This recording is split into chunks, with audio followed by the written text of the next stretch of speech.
Sterling, you've just come back from China. How are you finding the China of reality versus the China that we keep talking about in Australia? Andrew, I think that's a really, really good question. Right, seeing where we are now in the middle of 2015. We're all reading about the geopolitics, with what's going on in China.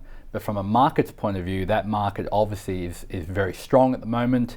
And there's a lot of volatility. We've seen spikes and ups and downs around 6 or 7%.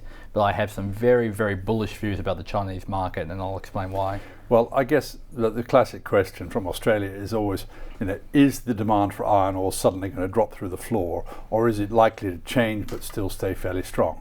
Again, like last time, I've got to be careful. I don't want to be on record of trying to predict where the iron ore price is going. It's like the dollar. No, exactly. But there's still a big part of their economy that's still relying on industry that's now actually leveled out. Yeah. And when we actually talk about the actual CSI 300, which is their main stock market bourse, it's performed extraordinarily well. It's almost doubled actually now, and I think in 18 or 19 months. And my personal view is it has the potential of quadrupling by 2020, and that's a significantly big call. But again, what we've been talking about in the paper is there's some geopolitical reasons why the Communist Party, the CCP, is directing domestic Chinese investors money from the real estate market through shadow banking has been a buffer, and now into the stock market. They want a stock market like the rest of us in the OECD, and that's where they're moving towards. I guess a lot of us were confused about the fact that the Chinese share market went south when everything else was really strong. Absolutely. So you're making the point that it's because the central government in China, which has got an array of levers in front of it, has basically said that money must go over there. Absolutely. And that's not going to change suddenly, is it? No, again, I mean, this can turn into a 10-hour long conversation about why things are happening, but without trying to oversimplify it, they want to have a developed market like we have in Australia, like America and Britain and Europe and Japan have had now for nearly 100 years. Yeah. And there's that political will, and it's very clear that the Chinese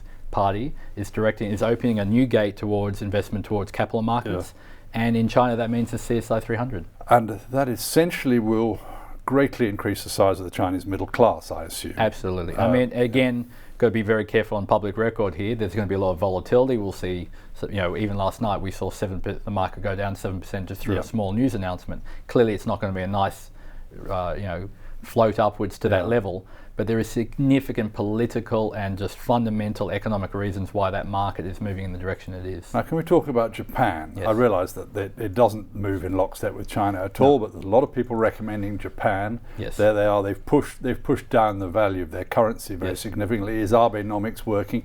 Yes. Is Japan a place where Australians should be looking to invest? Yes, absolutely. And if I could actually contradict your question, a lot of people are actually talking down Japan, and I'll just very quickly explain. Mm-hmm. The real economy and their markets are two very different forces. Now, at some point they will meet, but at the moment, what Abenomics is stumbling. But you can't turn a supertanker around on the dime, and that's what we've been talking about in the paper now for 2 years. Abenomics, I hope, and I have a personal view that it will work, but it's going to take 10, 15, 20 years. Yeah. Markets, meanwhile, they're printing money like they have in QE, and we've seen in other parts of the world, and they've made it very clear they're going to continue printing money till they get the level of inflation that they want. Japan, Nikkei 225, and the TopX market have been the two best performing indices from an equity market anywhere in the developed world. And there's no reason I can think of plenty more reasons why that may continue opposed to reasons why it won't. So that's the context of why the real economy and the markets are doing different things. Okay, I will dive straight off there. Thank you very much. Thank you.